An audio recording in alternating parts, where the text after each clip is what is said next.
Let's take a ride to the past and explore the very devastating incident that changed the way engineering is done. Picture this.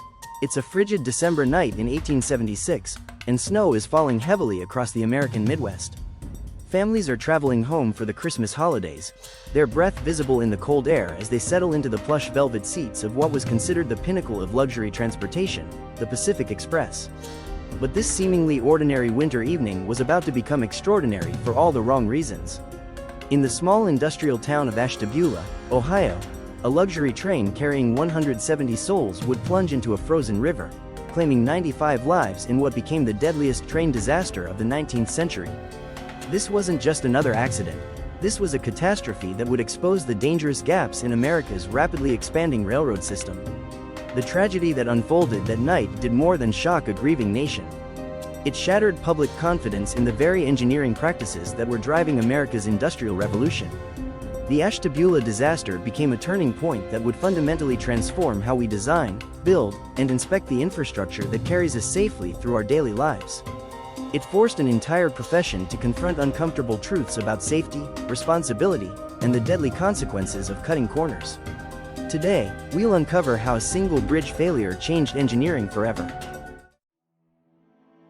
The Pacific Express, operated by the Lake Shore and Michigan Southern Railway, was crossing a bridge over the Ashtabula River. This wasn't just any train, it was carrying holiday travelers heading home for Christmas, filled with families, businessmen, and immigrants seeking new opportunities in the American West. At 7:28 p.m. on December 29th, during a fierce blizzard with temperatures plummeting below zero, the Iron Howe Truss Bridge collapsed. The structure, spanning 150 feet across the Ashtabula River, gave way without warning, sending 11 train cars crashing 70 feet into the icy river below. The fall was catastrophic. The locomotive and tender car made it safely across, but the passenger cars behind weren't so fortunate. Heating stoves and oil lamps, the only sources of warmth and light in that era, ignited fires that engulfed the wooden wreckage almost immediately. Rescue efforts were agonizingly slow, hampered not only by the blizzard but by the complete lack of emergency infrastructure we take for granted today. There were no fire departments, no ambulances, no coordinated rescue teams. Of the 170 passengers and crew aboard, only 75 survived the night.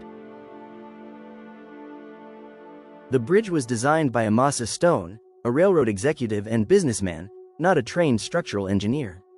In an era before professional licensing, Stone took it upon himself to modify the traditional wooden Howe truss design, replacing wood with what he believed was the superior material of the future, iron.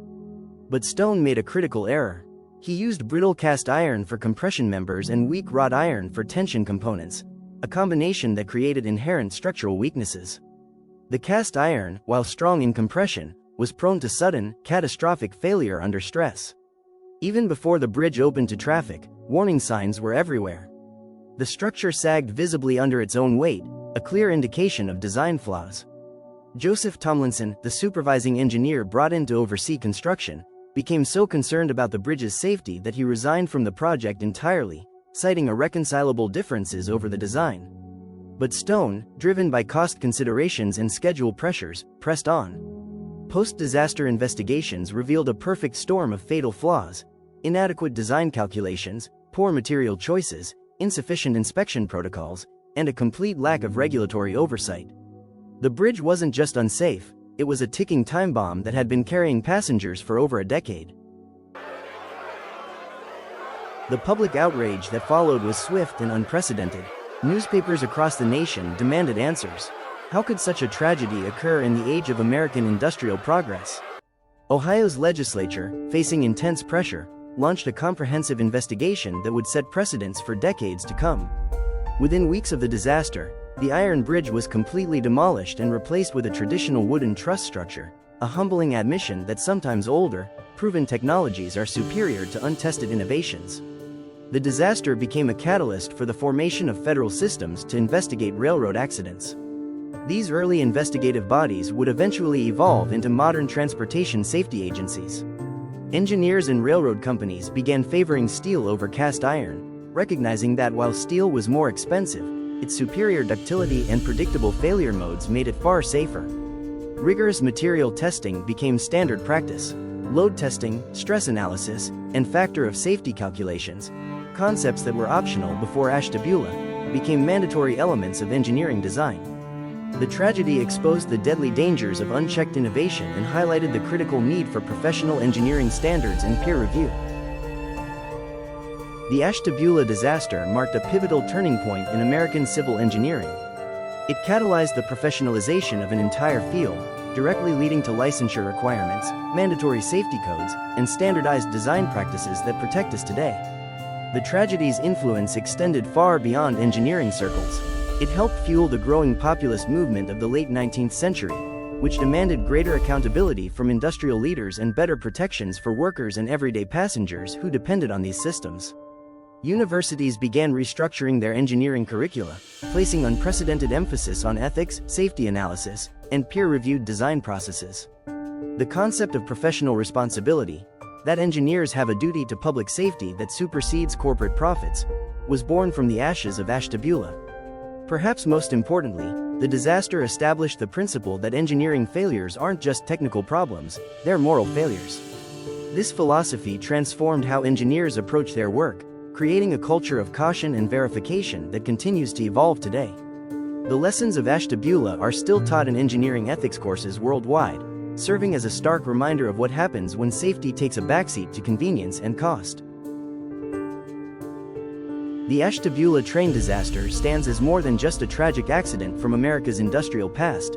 It was a watershed moment that fundamentally reshaped how we think about engineering, safety, and professional responsibility.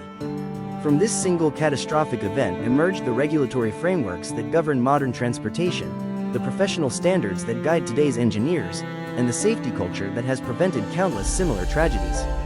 Every time you cross a bridge, board a train, or benefit from any engineered system, you're protected by lessons learned from that terrible December night in 1876. The 95 souls lost in the Ashtabula River didn't die in vain. Their tragedy became the foundation for safer engineering practices that continue to save lives more than 150 years later. The story of Ashtabula reminds us that progress without prudence is not progress at all, it's a recipe for disaster. And in our modern age of rapid technological advancement, that lesson remains as relevant as ever. Thanks for watching this journey through history where engineering and tragedy intersect to create lasting change. Subscribe for more stories that explore how our past continues to shape our safer future.